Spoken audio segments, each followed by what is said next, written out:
Hey everyone, welcome. In today's video, I'm going to show you how to make chicken stock all from scraps.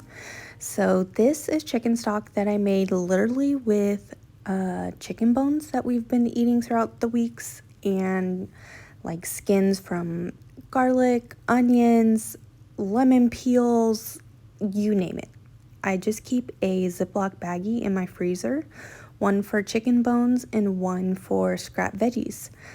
So here you can see I have celery stalks, carrot skins, I have some cabbage, fresh herbs, I have some fresh ginger.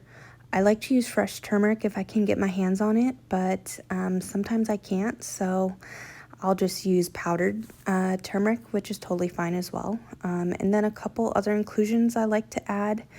Sometimes I'll add additional lemons and additional garlic and onion.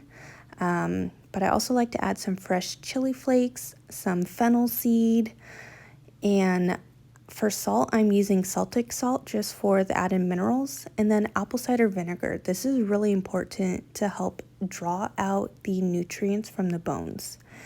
So today I'm just making a traditional stock.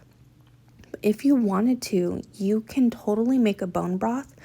You are just going to cook it longer. A traditional bone broth is going to be cooked for 24 to 36, sometimes even 48 hours. Now, this is something that's way more doable in a slow cooker or an Instant Pot than on the stove. It could be kind of dangerous to leave something on a burner that long. So I'm just doing a traditional stock. But guys, this was delicious and just made from scraps, like you wouldn't believe it. I also like to add bay leaf for some flavor. So what you're going to do is in a large stock pot, throw everything in. If you don't have scraps, I have the recipe card where you can get the fresh ingredients. That will taste amazing as well. And then you're going to cover everything with water and bring it to a simmer. And once it comes to a simmer, you are going to put the lid on and turn it to low and just let it cook. So here it is right as it's starting to simmer, that beautiful yellow color is from the turmeric. So here it is after about 12 hours on the stove. And guys, this was so delicious. This is stock that I use for pretty much every meal that I cook, whether it be in rice, in ramen noodles, sometimes just to drink. We use it all the time and it's amazing. You can store it in your freezer or you can even can it, which is what I did. So the straining process is pretty simple.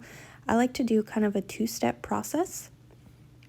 So first I'm gonna just bulk strain it through into a stock pot just to get all of the excess veggies and bones separated. And just look at that beautiful, fresh, golden broth. That is just delicious. So after I get it strained pretty well, sometimes I'll let the strainer just sit diagonal to fully drain. I'm gonna grab a fine mesh strainer. Now if you don't have one, it's totally fine. Or if you don't have a cheesecloth, you could use a fine mesh strainer as well. If you don't have either, just strain as best as you can. But this process right here through the cheesecloth is just gonna grab any and all impurities that have been left behind and just make sure that the broth is just thinned out. So I'm just going to gently work it through my cheesecloth, making sure not to squeeze too hard.